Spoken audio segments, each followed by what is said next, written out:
Boxing pros have reacted to the Artur Beterbiev versus Dmitry Bivol fight. Here are some of the most shocking reactions.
Joe Smith Jr. stands out as one of the most knowledgeable voices to weigh in on the showdown between Artur Beterbiev and Dmitry Bivol. In 2019, Smith Jr. sought to claim the World Championship title in a bout against Bivol. However, he struggled to find his rhythm until the later rounds. Ultimately, Bivol emerged triumphant, earning a unanimous decision victory as he expertly navigated the fight. 3 years later, after claiming the WBO title, the resilient New Yorker sought to consolidate his championship by challenging Beterbiev for his belts. Unfortunately, his aspirations were cut short when he was halted in just 2 rounds. Before the fight, Smith Jr. gave his assessment of how he believed the battle would go after sparring with both of the fighters. "I can see Beterbiev trying to push the pressure early on. Stay on him. I can see Bivol being cautious in boxing very well. I think the fight's going to build and be a great fight. The fight could go either way. You've got Bivol with his combinations and feet. He could pick Beterbiev apart. Or Beterbiev, where he lands a big shot," said Smith Jr. when speaking to The Ring. He further added, "I believe it'll be a close fight. It could be a stoppage. Both men have the power and ability to stop each other. It's going to be an interesting fight. I think it's 50/50. Both have the slight advantage in certain things. If I had to really make a pick, I'd maybe take my chances with Bivol by decision." Teddy Atlas, a former trainer who is now a pundit, praised Bivol's chances by pointing out his mental toughness. Atlas expressed that he didn't believe Bivol would be broken. However, he acknowledged the possibility that Bivol might get physically overwhelmed by body shots if Beterbiev could close the gap, though this would require Beterbiev to take some risks in doing so. Atlas pointed out a few concerns with that strategy, notably Beterbiev's age and the condition of his skin, which had been cut and stitched multiple times, leaving scar tissue. While Beterbiev was not bothered by blood, Atlas questioned if a serious cut could affect the outcome, potentially leading to a stoppage. Despite this, Atlas emphasized that what mattered most to him was Bivol's ability to handle the mental pressure of the fight. Now, he might get physically overrun by body shots if Beterbiev can close the gap, which he's going to have to take something to do that. And there's a couple things that go with that. His skin. He's almost 40. Forget about Father Time. I'll get to him in a minute. But his skin. He's got the older skin that has been cut. It has been cut. It has been stitched. There is scar tissue. You know, he doesn't care about blood. He don't care. But if he does get cut, and cut bad enough, does that possibly impact a stoppage? Possibly. Depends on what's going on. Depends on how the fight's going. Depends on how bad the cut is. Depends on who the referee is, quite frankly. But that could come into play. Could come into play. But the most important thing for me is that Bivol can handle what's going to be thrown at him mentally. Atlas continued by discussing the pressure Beterbiev will put on him, but he continued to support Bivol. Atlas stated that Beterbiev would approach his opponent with a jab, target the body, and maintain pressure, believing that if he could reach the body, he would be in a position to secure a victory. He suggested that a crucial moment would come when Beterbiev knocks at the door, but emphasized that Bivol would be ready to respond and wouldn't allow himself to be overwhelmed like Beterbiev's previous opponents. Atlas concluded that the winner would be determined not just by technical skills, but by who could handle the mental aspect of the fight, ultimately predicting that Bivol would win by decision. He will use a jab. He will step out of range and then step back. He will go take a walk around the corner, like the old timers said, when he has to take a walk around the corner and not stand in front of you. But he will come to you with that jab. He will close the gap. He will look to go to the body. He will look to continue to apply pressure. And if he can close that gap and get to the body of Bivol, then he'll be where he wants to be to have the best chance to win. I'm going to say Bivol's going to control range. I'm going to say Bivol's going to use that jab. I'm going to say Bivol's going to use his legs. And I'm going to say when that moment comes, and it always comes, when the devil knocks at the door, and it happens to everyone when they're in a tough situation. I don't care what you do, boxing, being a lawyer. For many boxing aficionados, the main event of Saturday's Riyadh season program was the best of the best. For a variety of reasons, people have been advocating for Beterbiev versus Bivol to fight for the previous few years. To begin with, this matchup featured two undefeated fighters at the pinnacle of their prowess in the light heavyweight division. In addition, the contrasting styles created a captivating chess match, pitting Beterbiev's aggressive, power-driven strategy against Bivol's agile footwork and finesse. As a result, numerous experts and active fighters found it challenging to choose a victor before the fight. However, IBF cruiserweight champion Jai Opetaia confidently made his prediction for who would emerge victorious on fight night. Opetaia told The Stomping Ground, "I keep going back and forth. I'm always leaning towards Bivol. Beterbiev is a great fighter. I'm just leaning towards Bivol because I respect the footwork.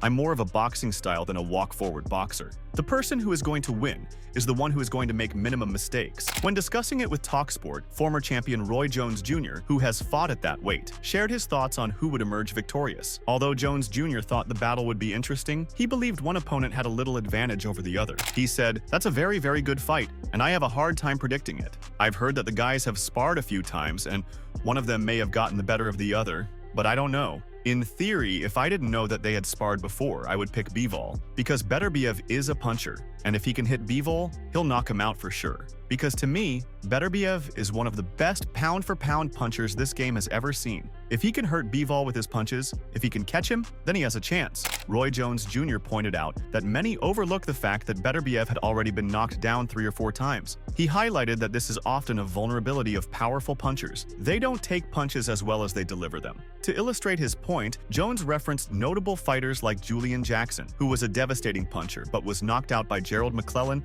and Mike McCallum. He explained that such fighters aren't typically beaten by decision, but rather by knockout, as they can deliver strong punches but struggle to take them in return. He added, "So that being said, Beterbiev is a good puncher, but I don't know if he takes a good punch because he's been down 3 or 4 times in nearly 20 fights. If you've been down that much in 20 fights, there's a problem there. I really think Bivol has the advantage, and I'll go with him." Earlier this year, Paul Smith watched with worry as his brother Callum attempted to overcome Artur Beterbiev. The two began the highly anticipated 2024 fight card, with Beterbiev coming out on top as the first to halt the Liverpool man. Many in the boxing community believed Smith had the potential to deliver a stunning upset, especially after his impressive tenure as a super middleweight champion, which culminated in a title reign before he faced defeat against Canelo Alvarez. Smith made an impressive comeback at 175 pounds, generating expectations that he would challenge Beterbiev. However, he struggled to cope with the relentless pressure and power of the unified champion,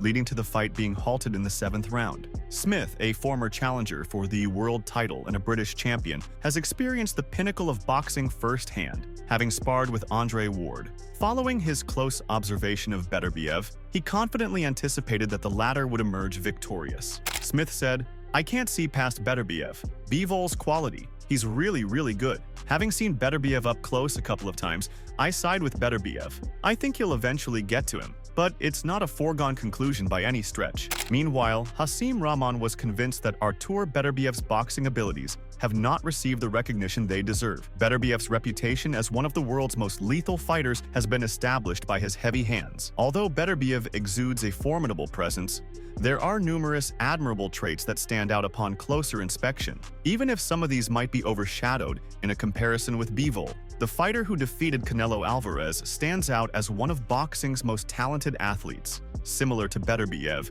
he has showcased remarkable skill and prowess throughout his rise to championship status. Rahman, a former heavyweight champion of the world, remains deeply engaged with the sport that brought him fame, actively nurturing the burgeoning career of his son, Hasim Rahman Jr., a promising heavyweight contender. Rahman, known for his swift insights on major matchups, shared his thoughts on this showdown. He said, "Artur Beterbiev has excellent boxing skills. He had a tremendous amateur background and went to 2 Olympics." He further added, "Nobody has brought it out yet because his power is so devastating. That rules everything. Bivol, if he makes Beterbiev box, he'll beat him. He's a better fighter. I do think Bivol has better footwork, but I think Beterbiev has the ability to cut the ring off and make him fight." If you're telling me that Bivol is not going to get hit by Beterbiev, if you're not telling me that, then you're not telling me anything I want to hear because he's going to lose. On the other hand, Eddie Hearn believed that Dmitry Bivol had the potential to overcome Artur Beterbiev by securing a commanding 6-2 advantage early in their match. He suggested before the fight that Bivol should then rely on his agility to maintain his lead during their showdown. Matchroom promoter Eddie Hearn was urging his fighter, Dmitry Bivol, to employ quick combinations, clever angles, and agile movement to thwart any explosive attacks from Artur Beterbiev. The idea seemed solid on paper, yet Bivol's style as a combination puncher revealed a vulnerability. His chin isn't the sturdiest, making him susceptible to body shots. While he thrives when he's the one delivering blows, he struggles to respond effectively when the tables are turned and he faces counterattacks. In the 8th round of their bout last December in Riyadh, Bivol was visibly affected by a body shot delivered by Lyndon Arthur. That strike drained much of his energy, prompting Bivol to adopt a more cautious approach for the remainder of the fight. A comparable moment unfolded during the fight between Joe Smith Jr. and Bivol on March 9, 2019, in Verona, New York, when Smith landed a powerful right hand that rocked Bivol late in the 11th round. Bivol swayed unsteadily, resembling a dazed fighter, as he retreated to his corner with the bell signaling the end of the round. When you say it's a fight fans fight, it really is. I hope the bigger casual world understands the importance of this fight for boxing, because it really is the best against the best, said Eddie Hearn to Box Nation, discussing the Artur Beterbiev versus Dmitry Bivol light heavyweight undisputed bout. Hearn added, "I think the only person that can beat Artur Beterbiev is Dmitry Bivol, and maybe vice versa. It's the undisputed light heavyweight championship on the line on Saturday night. It's almost like a ticking time bomb when you fight Artur Beterbiev. The speed with which that ticks depends on your speed and ability and your movement to slow that clock down because he's going to get you. It's when." Hearn's prediction of Bivol triumphing over Beterbiev would carry more weight if Dmitry showcased his skills against the formidable fighters in the 175-pound division, such as Joshua Buatsi, David Benavidez, and David Morrell. However, considering that Bivol's most significant victories have been against Canelo Alvarez and Gilberto Ramirez, it's overly optimistic to expect him to come out on top against Beterbiev. Hearn continued, "So if you're Dmitry Bivol, what you want to do is make that clock tick nice and slow. Unfortunately, when you look at Callum Smith by the 4th and 5th round, that clock was already around here and it was nearly time to go." Make sure to check out some of our other videos on the screen if you enjoyed this one.